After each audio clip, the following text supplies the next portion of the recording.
नमस्कारम दोस्तों, आज हम अपनी उत्पत्ति की थ्योरी को समझेंगे। अभी तक हमने अपनी उत्पत्ति के बारे में बहुत सारी बातों को सुन रखा है। किसी ने बताया कि हम नाभि से पैदा हुए, किसी ने बताया कि पहले हम बानर थे, फिर विकसित होकर के हम मनुष्य हो गए। लेकिन वास्तव में हमारी उत्पत्ति किन परिस्थितियों में, किन घटनाओं के कारण हुई, उसको हम समझते हैं। तो हम अग्नि की उत्पत्ति से समझते हैं कि इस प्रकृति में प्राकृतिक घटनाएं होती रहती हैं, जैसे बाढ़ आना, तूफान आना, भूकंप आना, और इन सब परिस्थितियों के कारण विभिन्न घटनाएं प्रकृति में स्वतः घटती रहती हैं। जैसे कहीं पहाड़ बन गए, कहीं जंगल दब गए तो उनसे पेट्रोलियम बन गया, कहीं गड्ढे बन गए, कहीं खाई बन गई। तो ये सब प्राकृतिक घटनाओं के कारण होता रहता है। तो ऐसे ही कोई भी प्राकृतिक घटना यहाँ होती थी, पत्थर टकराते थे और पत्थर के टकराने से चिंगारी हुई और चिंगारी होने से अग्नि उत्पन्न हुई, जंगलों में लगी और फिर बुझ गई। ऐसे अग्नि उत्पन्न होती रहती थी, नष्ट होती रहती थी। जब लोगों ने इसको देखा कि दो पत्थर आपस में टकराते हैं तो ये अग्नि उत्पन्न होती है, अभी उन्होंने अग्नि को उत्पन्न करने की तकनीक नहीं सीखी थी। वह स्वतः उत्पन्न हो रही थी, स्वतः नष्ट हो जाती थी, लेकिन ये नहीं था कि वो उत्पन्न नहीं होती है। और अग्नि प्रकट होती है, पैदा नहीं होती। वो इस अस्तित्व में पहले से मौजूद है। ईंधन पाकर के, कोई घटना पाकर के वह प्रकट हो जाती है, दृश्य हो जाती है, और फिर जब उसका ईंधन समाप्त हो जाता है वो फिर इस अस्तित्व में विलीन हो जाती है। ना तो वो पैदा हो रही है और ना ही वो नष्ट हो रही है, वो बस दृश्य और अदृश्य हो रही है। तो वैसे ही जैसे अग्नि तत्व प्रकट हो गया प्राकृतिक घटनाओं के कारण, वैसे ही इस अस्तित्व में जब पृथ्वी, जल, वायु और अग्नि, इन तत्वों के बीच में आपस में कुछ क्रिया हुई, इनके बीच में कुछ घटना घटी, तो एक पिंड बन गया। आकाश तत्व जो है वो हमेशा से था, है और रहेगा। उसको ना तो पैदा किया जा सकता है, ना नष्ट किया जा सकता है। तो आकाश तत्व की उपस्थिति में इन चारों के बीच में कुछ घटना घटी और एक पिंड बन गया। उसको बनाना नहीं पड़ा, स्वतः बन गया। स्वतः इस प्रकृति में बहुत सारी चीजें होती रहती हैं, वैसे ही वो पिंड बन गया। तो ऐसे पिंड बहुत सारे इस पृथ्वी पर बनते रहते थे, नष्ट होते रहते थे। लेकिन एक बार क्या हुआ कि कुछ पिंड ऐसे भी बने जो एक पिंड तो बने, लेकिन बाद में वो दो भागों में विभाजित होकर गिर पड़े। उनके दो पार्टीशन हो गए। ऐसे अगर हम इस अंगुली को इस अंग से अलग करते हैं तो इस अंगुली में भी चेतनता रहती है। तो जिस अंग से ये अलग हुई है उस अंग में ये अंगुली मिलने के लिए तड़फड़ाती है। वैसे ही वो पिंड दो भागों में विभाजित हो गया।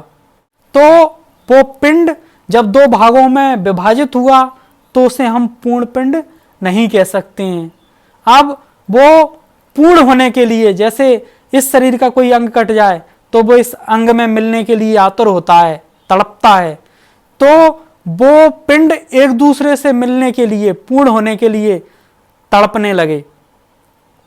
और उन्होंने जब एक होने की कोशिश की तो जैसे घड़ा दो भागों में टूट गया हो, फिर उसे जबरदस्ती हम एक करने की कोशिश करें तो क्या होगा?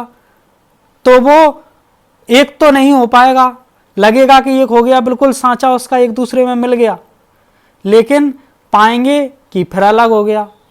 वैसे ही उस एक होने की कोशिश में वो एक तो नहीं हुए पिंड, एक और पिंड की उनसे रचना हो गई। तो जैसे उस घड़े को हम बहुत जोड़ने की कोशिश करें तो क्या करेंगे?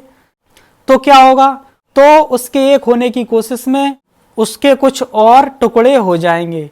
वैसे ही उस पिंड के एक होने की कोशिश में उसके और पार्टीशन हुए और एक नया पिंड बन गया। तो जो एक पिंड अलग हुआ था वह दो भागों में विभाजित हो गया था, एक स्त्री एक पुरुष।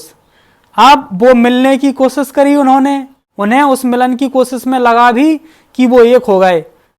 तो जो दोनों के मिलन में एक सुख महसूस होता है, वो सुख इसलिए महसूस होता है कि लगता है कि दोनों का मिलन हो गया, वो जुड़ गए। लेकिन वो फिर दोनों भागों में विभाजित हो जाते हैं। लेकिन इस बार जब अलग होते हैं तो एक पिंड और बन जाता है। इस तरीके से यह प्राकृतिक घटना कई जगह इस धरती पर घटती रही और अलग अलग जगहों पर मानव जाति की उत्पत्ति होती रही। और जैसे अग्नि उत्पन्न होती है तो जब ईंधन समाप्त होता है तो वो अपने अस्तित्व में विलीन हो जाती है। वैसे ही हमारे ये सब पिंड बने और जब ये समाप्त होते हैं तो फिर अस्तित्व में विलीन हो जाते हैं।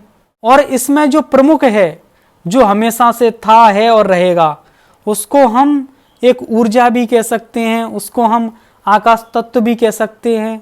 वो हमेशा से रहता था। जैसे अभी अग्नि यहाँ नहीं है तो यहाँ क्या है? यहाँ कुछ नहीं है। वैसे ही जब इस धरती पर मनुष्य नहीं थे, हम नहीं थे, तो क्या था? तो कुछ नहीं था। अभी भी कितनी सारी कीट पतंगों की प्रजातियां बरसात के मौसम में इस प्रकृति में उत्पन्न होती हैं और नष्ट हो जाती हैं। उन्हें किसी ने पैदा किया? किसी ने नहीं किया। इस भूमि से उत्पन्न होती हैं और नष्ट हो जाती हैं। तो ऐसे ही हमारी उत्पत्ति हुई और हम कब पूरी तरीके से समाप्त हो जाएं ये भी कोई कह नहीं सकते। हम कब तक हैं ये भी कोई कह नहीं सकते, क्योंकि यदि नष्ट होगा तो ये पिंड नष्ट होगा। अग्नि का जैसे प्रकटीकरण नष्ट हुआ, अग्नि नष्ट नहीं हुई, वैसे ही हम जो प्रकट हो रहे हैं इन तत्वों से मिल करके, वो प्रकट होना, वो दृश्य होना समाप्त हो सकता है, लेकिन हमारा आकाश तत्व हमेशा रहेगा। और उसी को हम अपना होना कहते हैं, उसी को हम ब्रह्म कहते हैं, उसी को हम अपनी शून्य अवस्था कहते हैं, उसे ही विचार शून्य अवस्था कहते हैं, उसे हम कुछ भी कह सकते हैं। तो अब हमें कोई कंफ्यूजन नहीं होना चाहिए कि हमारी उत्पत्ति कैसे हुई। हम प्राकृतिक घटना से पैदा हुए, प्राकृतिक घटनाओं से मिटते चले जाते हैं, फिर पैदा होते हैं, फिर मिटते चले जाते हैं।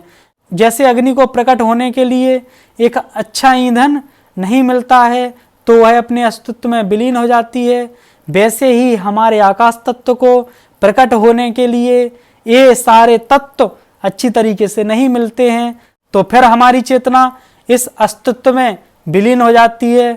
फिर जहाँ पर हमें लगता है कि वो तत्व हमें सही तरीके से मिल रहे हैं, फिर वो चेतना वहाँ पर जाकर प्रकट हो जाती है। तो हमारा जो प्राकट्य है वो बहुत वैज्ञानिक है, उसमें ऐसी कोई उलझने वाली बात नहीं है। धन्यवाद दोस्तों। यदि आपको ये वीडियो अच्छी लगे और यदि आपको इससे संबंधित कोई भी सवाल पूछना है तो कृपया करके कमेंट बॉक्स में अपने सवालों को पूछ सकते हैं। धन्यवाद। नमस्कारम।